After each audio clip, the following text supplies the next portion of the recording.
رسول اللہ صلی اللہ علیہ وسلم تہجد کے لیے اٹھے تو آپ نے بیٹھنے کے بعد آسمان کی طرف نظر کر کے سورۃ آل عمران کی آخری 11 آیات 190 سے 200 تک پڑھی۔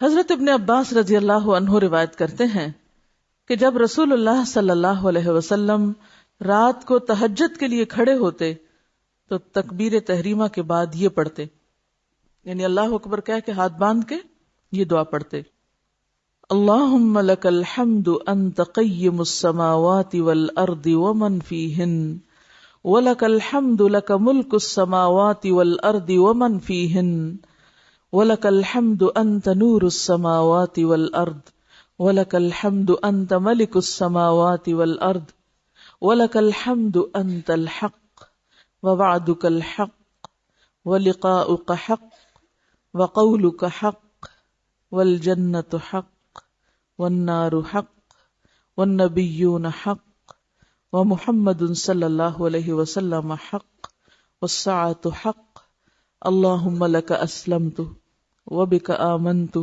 وعلیک توکلت وإلیک انبت وبک خاصمت وإلیک حاکمت فاغفر لی ما قدمت وما اخرت وما اسررت وما اعلنت انت المقدم وانت المؤخر لا الہ الا انت۔ حضرت حذیفہ رضی اللہ عنہ نے نبی صلی اللہ علیہ وسلم کو تہجد پڑھتے دیکھا۔ وہ کہتے ہیں سورۃ فاتحہ کے بعد آپ نے سورۃ بقرہ پڑھی، پھر رکوع کیا۔ آپ دیکھیے کہ کبھی تو آپ نے ایک آیت پہ ساری رات گزار دی اور کبھی ایک پوری سورت پڑھی، طویل قرات۔ سورۃ البقرہ 2.5 پاروں پر مشتمل۔ ہم تو صرف کوئی مر جائے تو اس دن پڑھتے ہیں، زندگی میں پڑھنے کی ضرورت نہیں۔ ہر چیز کو الٹا دیا نا ہم نے، بدعتیں ایجاد کر کے۔ جو کام جہاں کرنا چاہیے تھا وہاں تو کرتے نہیں، اور جہاں نہیں کہا گیا وہاں پابندی سے کر رہے ہیں۔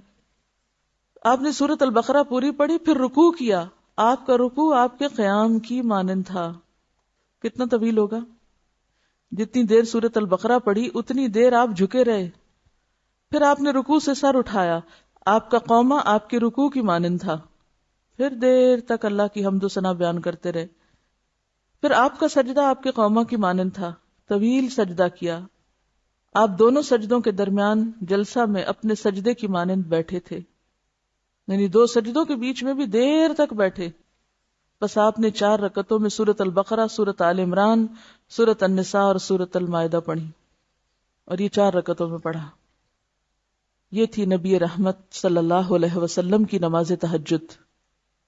صرف 4 رکعات میں 7.25 پارے پڑھے، یعنی سورۃ المائدہ اگر پوری ہو تو جی ہاں 7ویں میں شروع ہوتی ہے اور آگے تک چلتی، تقریباً 7.25 پارے۔ پھر رکوع، قومے، سجدے اور جلسے کی درازی یعنی طوالت، اور ان میں تسبیحوں اور دعاؤں کو کثرت سے پڑھنا آپ پہ ختم تھا، کوئی اس سے آگے نہیں بڑھ سکا۔ کم سے کم اور زیادہ سے زیادہ تعداد کتنی رکعتیں پڑھنی چاہیے؟ ٹھیک ہے، یہ بھی بڑا اہم سوال ہے۔ اکثر لوگ پوچھتے ہیں تہجد کتنی رکعتیں، تو یہ ظہر اثر وغیرہ کی طرح مقرر رکعتیں نہیں ہیں، اس میں وسعت ہے۔ ٹھیک ہے، کم سے کم اور زیادہ سے زیادہ تعداد۔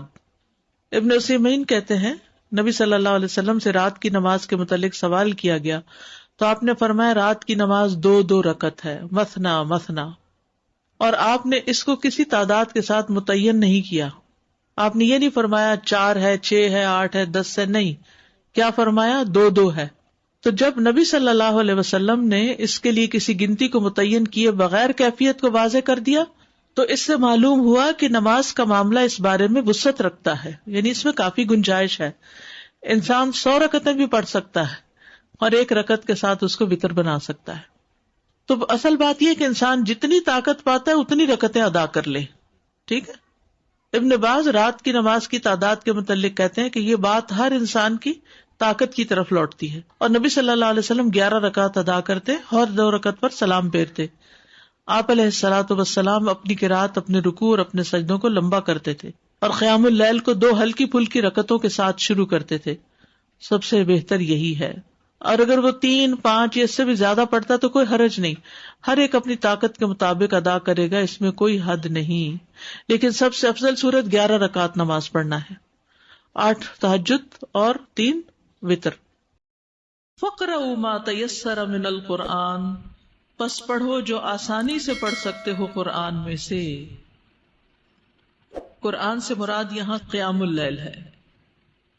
قیام اللیل میں سے جتنا بھی آسانی اور سہولت کے ساتھ پڑھ سکتے ہو پڑھو، خواہ 2 رکعتیں کیوں نہ ہو۔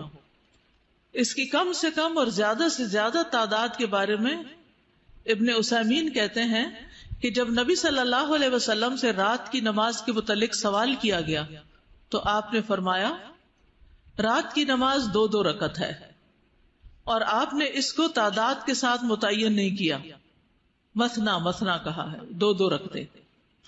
تو جب نبی صلی اللہ علیہ وسلم نے اس کے لیے کسی گنتی کو متعین کیے بغیر کیفیت کو واضح کر دیا تو اس سے معلوم ہوتا ہے کہ نماز کا معاملہ وسعت رکھتا ہے۔ انسان 100 رکعتیں بھی پڑھ سکتا ہے اور 1 رکعت کے ساتھ اس کو وتر بنا سکتا ہے، یعنی 2 رکعتیں بھی پڑھ سکتے ہیں، 100 بھی پڑھ سکتے ہیں، ٹھیک ہے۔ ابن باز کہتے ہیں کہ بہرحال یہ بات انسان کی طاقت کی طرف لوٹتی ہے۔ نبی صلی اللہ علیہ وسلم 11 رکعت ادا کرتے تھے، ہر 2 رکعت پر سلام پھیرتے تھے۔ آپ صلی اللہ علیہ وسلم اپنی قرات، اپنے رکوع اور اپنے سجدوں کو لمبا کرتے تھے، پہلی 2 رکعتوں کو ہلکا پھلکا شروع کرتے تھے۔ تو اس سے کیا پتہ چلتا ہے کہ افضل تو یہ ہے کہ 11 رکعتیں پڑھی جائیں، لیکن اگر اس سے کم پڑھ لی جائیں یا زیادہ پڑھ لی جائیں تو بھی کوئی حرج نہیں۔ نبی صلی اللہ علیہ وسلم نے 7 رکعتیں بھی پڑھی کم سے کم، اور 13 رکعتیں بھی پڑھی زیادہ سے زیادہ۔ فَاقْرَؤُوا مَا تَيَسَّرَ مِنَ الْقُرْآنِ، جتنی نماز آسانی سے پڑھی جا سکے اتنی پڑھ لو۔ اصل بات ہے خوش دلی سے پڑھو، کیونکہ نفل نماز ہے، بوجھ سمجھ کے نہیں پڑھو۔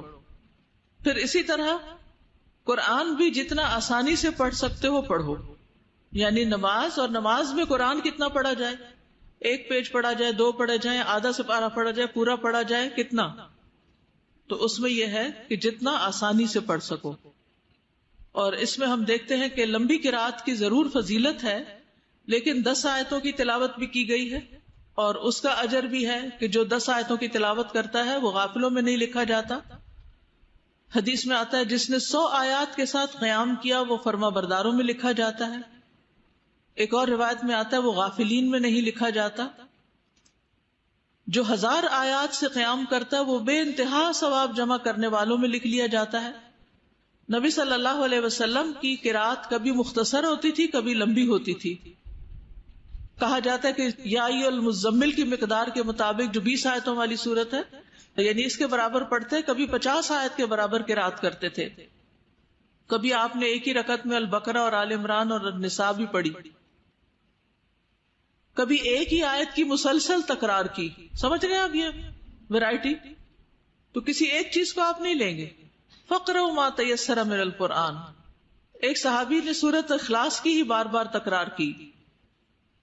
عَلِمَ أَن سَيَكُونُ مِنكُم مَّرْضَىٰ، اللہ کو پتا ہے کہ تم میں کچھ لوگ بیمار ہوں گے، کیونکہ بیماری جو ہے انسان کو عاجز کر دیتی ہے، انسان چاہتا بھی ہوتا اور وہ کام کر نہیں سکتا۔ نبی صلی اللہ علیہ وسلم ویسے بیماری میں بھی قیام نہیں چھوڑتے تھے۔ حضرت عائشہ کہتی ہیں کہ رات کا قیام مت چھوڑو، کیونکہ رسول اللہ صلی اللہ علیہ وسلم اسے نہ چھوڑتے تھے۔ اگر بیمار ہوتے یا کسل مندی کی کیفیت ہوتی تو بیٹھ کر نماز پڑھ لیا کرتے تھے۔ ابتداء میں نبی صلی اللہ علیہ وسلم رات کو نماز کبھی بیٹھ کر نہیں پڑھتے تھے، لیکن جب عمر رسیدہ ہو گئے، جسم کچھ بھاری ہو گیا تو آپ بیٹھ کر قرات کرتے تھے۔ پھر جب رکوع کرنا چاہتے تو کھڑے ہو کر 30 یا 40 آیات پڑھ کر رکوع کر لیتے۔ کبھی زیادہ بیمار ہوتے اور رات کو نماز نہ پڑھ سکتے تو دن میں اتنے نوافل ادا کر لیا کرتے تھے، لیکن چھوڑتے نہیں تھے۔ لیکن عام لوگ اگر بیمار ہیں، معذور ہیں تو کوئی بات نہیں۔ وَآخَرُونَ يَضْرِبُونَ فِي الْأَرْضِ، اور کچھ دوسرے ہیں جو زمین میں سفر کریں گے، مسافر ہوں گے، تو مسافر سے تو فرض نماز بھی قصر ہو جاتی ہے، کم ہو جاتی ہے۔ يَبْتَغُونَ مِن فَضْلِ اللَّهِ، سفر کس مقصد سے ہوگا؟ اللہ کا فضل تلاش کرنے کے لیے، یعنی تجارت کے لیے۔ وَآخَرُونَ يُقَاتِلُونَ فِي سَبِيلِ اللَّهِ، اور کچھ دوسرے اللہ کے راستے میں جہاد کریں گے، قتال کریں گے، یعنی اس کی اطاعت میں سفر کریں گے۔ فَاقْرَؤُوا مَا تَيَسَّرَ مِنْهُ، پڑھو جو اس میں سے آسانی سے پڑھ سکو۔ یعنی انسان ہمیشہ ایک حال میں نہیں رہتا، کبھی بیمار ہے، کبھی سفر کی ضرورت پیش آ گئی ہے، اور کبھی اللہ کے راستے میں نکلنے کی ضرورت پیش آ گئی ہے. تو جیسی جیسی سچویشن ہو اس کے مطابق نماز ادا کر لو، آسانی سے جو پڑھ سکتے ہو پڑھ لو. فَقْرَؤْا مَا تَيَسَّرَ مِنْهُ، تو اس آیت سے فَقْرَؤْا مَا تَيَسَّرَ مِنْهُ سے جو پہلے قیام اللیل فرض ہوا تھا اب وہ نفلی عبادت بنا دیا.